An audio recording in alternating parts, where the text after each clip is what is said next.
tópico de hoje vai ser curto, straight to the point, e um tópico que não é novidade para quase ninguém, não é? O recrutamento no geral, dentro da área da tecnologia, é um desafio. Temos um mercado bastante dinâmico. Em cloud em particular, trago-vos aqui alguns dados sobre aquilo que tem sido a nossa experiência na MicroPage a nível desse recrutamento e alguns números que temos recolhido do mercado. Começo então para vos mostrar o maior boom, o crescimento a nível de recrutamento de perfis cloud-oriented. E digo cloud-oriented porque, obviamente, que cloud, quando falamos no contexto da nuvem, há muita coisa que pode ser feita e há muitos tipos de perfis que podem ser trabalhados. A verdade é que as primeiras necessidades efetivas no mercado que nós vimos enquanto empresa de recrutamento começaram a ser maiores a partir de 2015.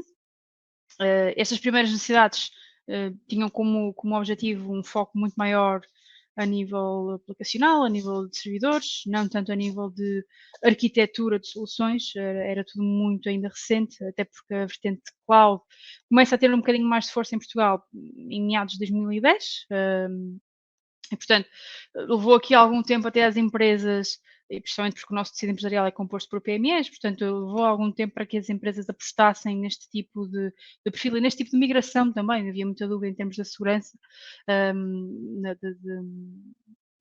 de armazenamento de dados, não é? na nuvem. Em 2017 vemos também algum avanço a nível académico, portanto a FEUP começa a incluir no curso de informática a vertente de computação orientada a serviços e à nuvem.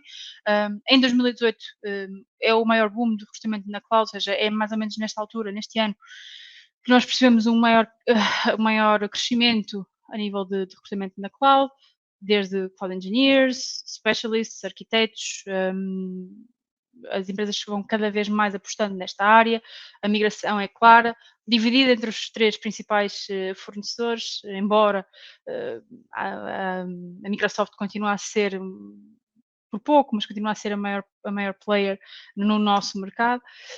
E agora em 2022 temos uma maior segmentação, uma maior especialização daquilo que são os perfis dentro do universo cloud, e é exatamente isso que eu também queria mostrar. Estes são os dois mais comuns que nós temos vindo a representar a nível de recrutamento, o Cloud Engineer e um Cloud Architect. Não os vou aborrecer a ler todas as responsabilidades que estão aqui elencadas, até porque não se resumem apenas a estas, mas são aquelas que são mais elencadas pelos nossos clientes, são aquelas que são mais necessitadas, e obviamente que o desafio aqui está em conseguir ter pessoas séniores. Isto eu costumo dizer que é um catch-22, porque o mundo cloud ainda é relativamente recente no mercado português, estamos a fazer imensos avanços, temos extraordinários profissionais, ainda assim, como se costuma brincar muito, não podemos ter uma pessoa com 30 anos de idade e 20 de experiência na área, e aqui é um bocadinho assim. Obviamente, quando falamos de um arquiteto de nuvem, falamos de alguém que provavelmente iniciou a sua carreira noutras vertentes, seja numa vertente mais de programação, seja numa vertente mais de infraestruturas e gestão de infraestruturas, e foi fazendo a sua evolução de carreira neste sentido. Ainda assim, ainda existem empresas que confundem um pouco os termos, confundem um pouco as funções, e é importante, uma das principais exigências do mercado, e aqui falo de exigências do lado dos candidatos e não tanto do lado das empresas, é uma boa definição de funções, uma boa definição de equipa, para que não haja frustração, no fundo, e depois, obviamente, isso leva a um turnover muito maior. Relativamente ao enquadramento do mercado a nível de recrutamento de perfis cloud, como disse, nós fizemos alguma análise de mercado. As principais funções desempenhadas dentro do mundo cloud acabam por ser 25% em projetos transversais, ou seja, ainda existe 25,5% dos profissionais dentro desta área ainda estão com funções um pouco transversais dentro daquilo que é a área de sistemas e infraestruturas e aquilo que é também a parte aplicacional e desenvolvimento de software. Ainda assim, depois temos aqui esta divisão mais especializada, 21,8% em infraestruturas e 21,1% em desenvolvimento de software, o que significa que, de facto, o background destas pessoas mais orientadas à cloud continua a ser infraestruturas e sistemas. A nível de salário, quase metade dos profissionais recebem entre 35 capas a 55 capas brutos anuais. Confesso-vos que a média tem estado muito mais próxima dos 55 do que dos 35. Obviamente que este valor que aqui está é um range desde perfis mais júniores a perfis um bocadinho mais maturados a nível técnico. A questão da gestão de equipas também é importante aqui, como dizia há bocadinho, é difícil termos perfis muito séniores na vertente cloud, mas temos perfis séniores, não é? Que foram crescendo dentro da área tecnológica e que foram crescendo depois dentro da área da vertente cloud também. 4 em cada 5 profissionais que trabalham nesta área de cloud já gera uma equipa de, bom, pelo menos uma pessoa e um terço dos colaboradores gera mais do que 5 pessoas. Ou seja, estamos a falar também aqui da influência das empresas internacionais que têm vindo a apostar no mercado português e têm dado algumas oportunidades de crescimento ao talento que temos cá em Portugal. A nível de motivação, bom, isto também é importante porque uma das exigências de recrutamento em cloud, e não só, na verdade, no recrutamento em IT no geral, é mesmo manter o talento motivado, as pessoas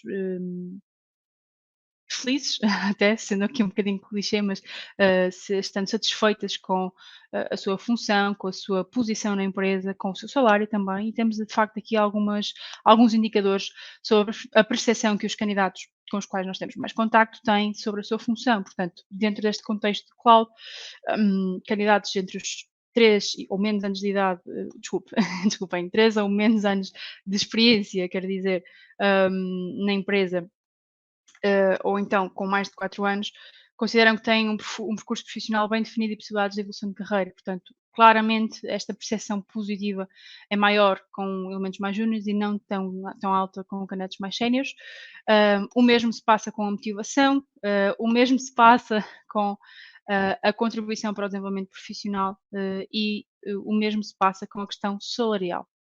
Isto também tem a ver com o facto, a questão salarial em particular, tem a ver com o facto desta inflação que nós temos tido a nível do mercado tecnológico e de facto os perfis júniores têm uma maior exigência em comparação com até perfis séniores que iniciaram no mercado há mais tempo e, portanto, mantendo-se na mesma empresa, ainda que tenham uma boa progressão salarial, uma boa progressão e desenvolvimento profissional, muitas das vezes, em contextos de PMEs, não se compara ao salário inicial de um elemento mais jovem, que inicia, vamos supor, 3 ou 4 anos depois. Portanto, talvez aqui a percepção sobre a atual função seja realmente um bocadinho mais positiva nos elementos mais júniores e não tanto, ainda que sejam números animadores, mas não tanto nos elementos mais séniores.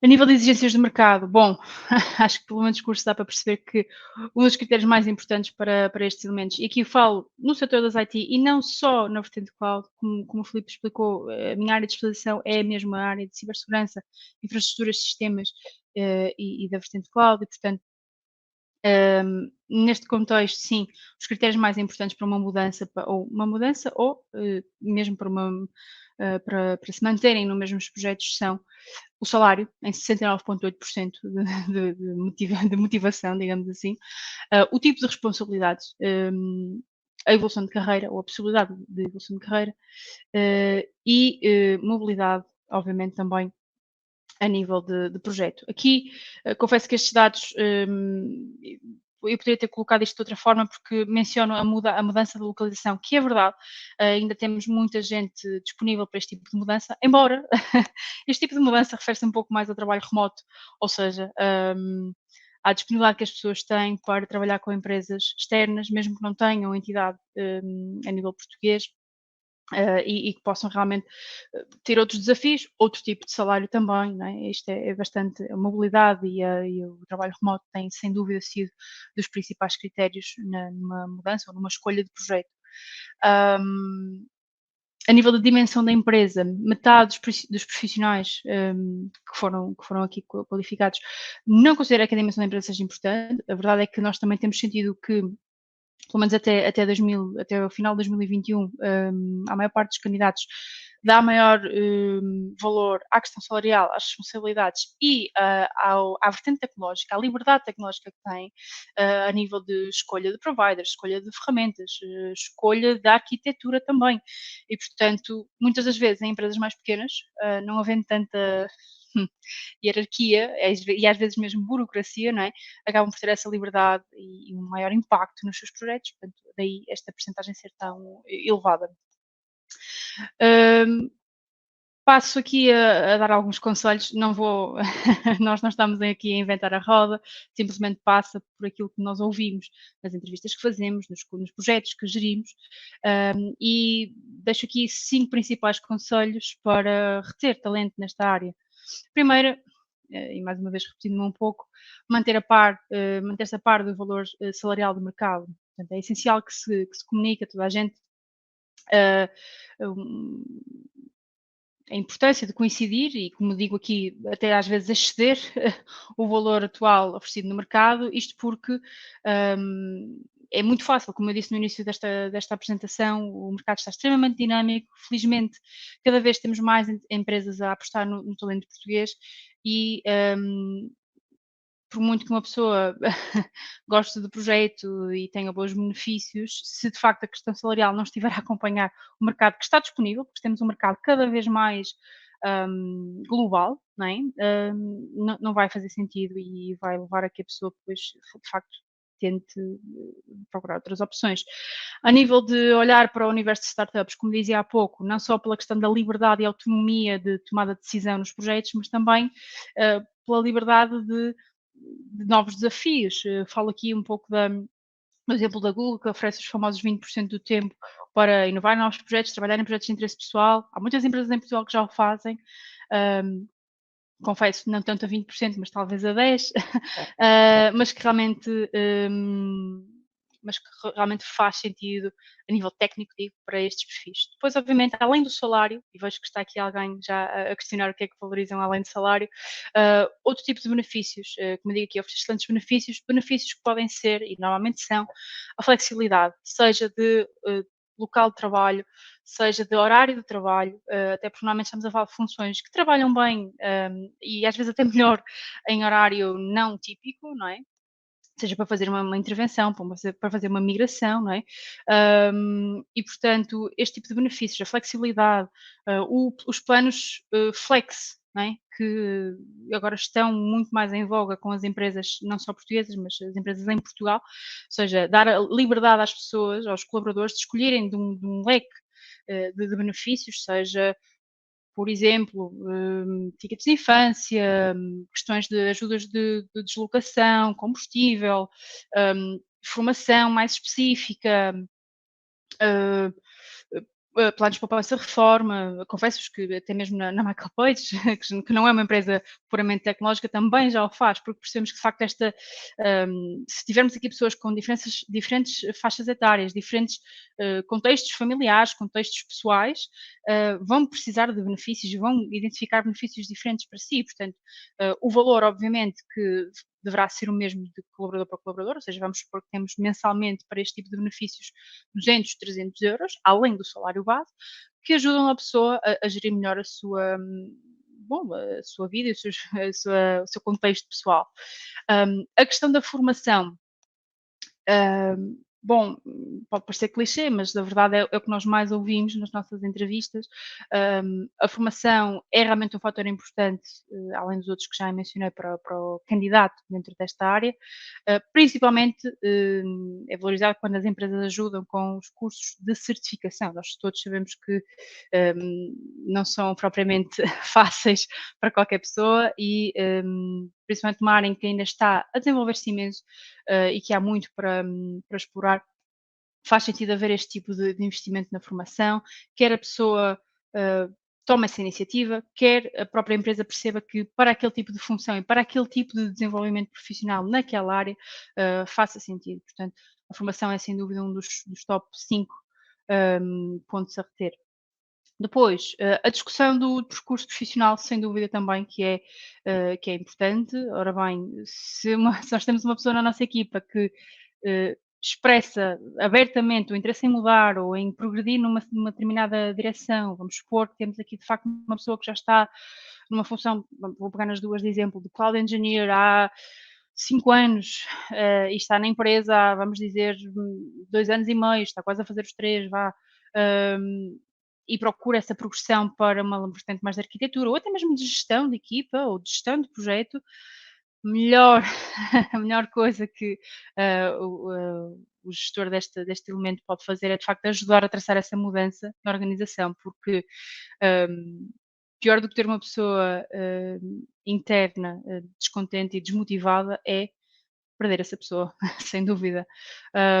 Qual é que é o melhor plano para tudo isto, para poder gerir estas exigências dos candidatos, que na verdade são um pouco, acabam por ser um pouco transversais no mercado tecnológico no geral, é perguntar, é comunicar com a equipa, perceber o que é que interessa, o que é que motiva, conseguir realmente fazer algo quanto a isso, planear novas medidas quanto a isso. E este perguntar começa de facto no recrutamento. Bom, se nós já sabemos à partida qual é que é o nosso budget, qual é que é a função, qual é que é a margem de progressão desta pessoa, mas simplesmente dizemos sim, sim, vai ter tudo o que precisa, e depois, ao fim de 6 meses, 9 ou 1 ano, as coisas não acontecem, acho que é natural, todos nós somos um bocadinho assim, não é? Não vamos, assentar e não vamos simplesmente concordar, com aquilo que está a acontecer. Num mercado tão dinâmico, vamos é perceber onde é que podemos atingir aquilo que procuramos. Portanto, estes são os principais conselhos que tenho para vos partilhar. Vejo aqui também uma pergunta sobre a alteração da parte do recrutado no pós-Covid. Um, Confesso que a principal alteração foi, sem dúvida, a questão do benefício da flexibilidade, não tanto do horário, porque isso já acontecia na maior parte dos nossos clientes. Quando eu digo maior parte, estamos a falar em cerca de 52%, até de facto a maior parte dos nossos clientes, mas a flexibilidade do local de trabalho, sem dúvida. Nós tivemos um crescimento abismal de projetos em que passaram completamente do 8 ao 80, ou seja, tínhamos clientes que obrigatoriamente a pessoa tinha que estar a trabalhar no escritório 5 dias por semana e passaram a ser zero. E apostam muito mais em alguns momentos de networking de engagement com a equipa, ou seja, alguns almoços, alguma atividade mais extra trabalho, não é?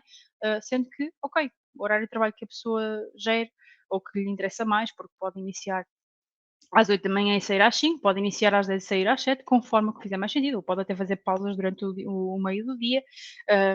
Ainda vemos muitas empresas a colocar core horas de trabalho, ou seja, normalmente das 11 da manhã às 3 da tarde as pessoas têm de estar disponíveis. Ainda assim, e principalmente com as empresas internacionais, isso já não acontece tanto e a flexibilidade está de facto maximizada. Portanto, a principal alteração do recrutado no pós-Covid é, sem dúvida, a abertura e a intenção do trabalho remoto. Não sei se eu, da minha parte, terminei, portanto, não sei se mais alguém tem alguma questão, estou totalmente disponível, hum, tanto para contexto de empresa como para o contexto de participantes aqui. Hum, Se tiverem questões, estou disponível para responder, se não, terminamos por aqui.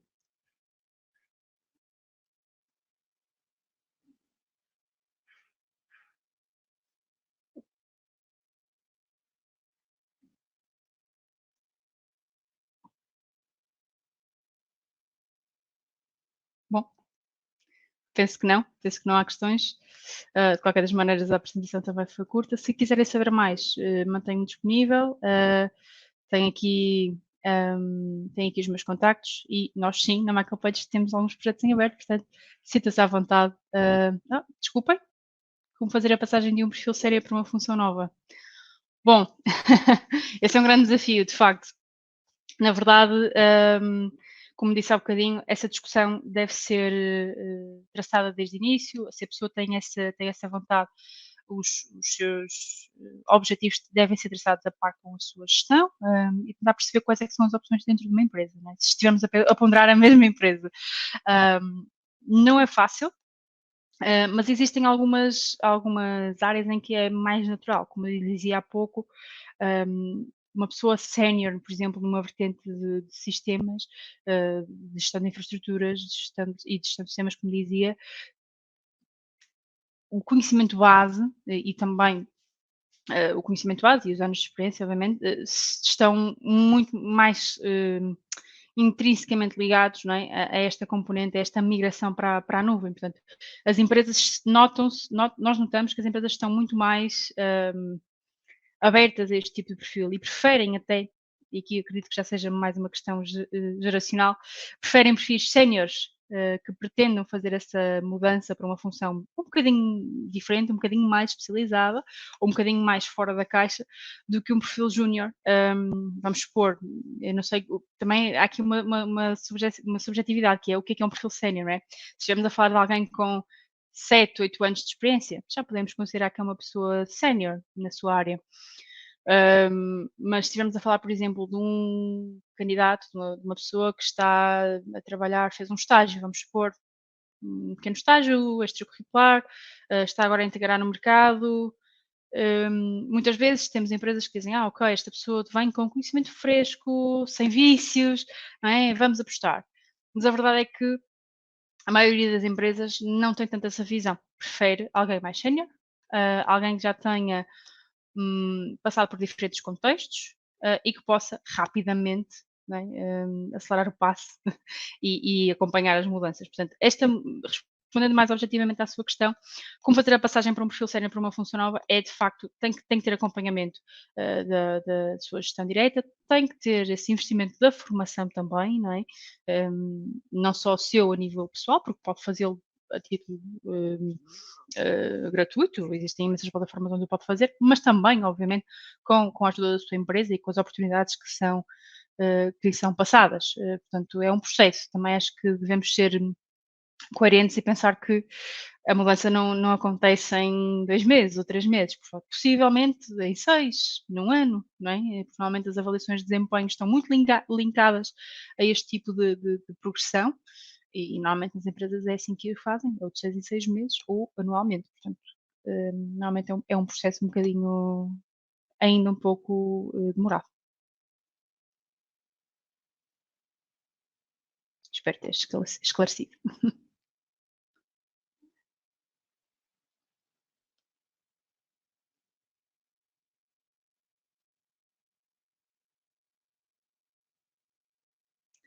Bom, não havendo mais questões e porque penso que de facto estamos a chegar ao final do nosso tempo, agradeço-vos a vossa presença. Como disse, estou disponível para qualquer outra questão que possa surgir fora deste contexto e, bom, os meus contactos estão públicos aqui também na lista de participantes da Cyber Cloud Expo. Estou completamente disponível para ajudar, seja no contexto mais exploratório, seja no contexto efetivo de necessidades ou de procura de oportunidades dentro destas áreas. Muito obrigada.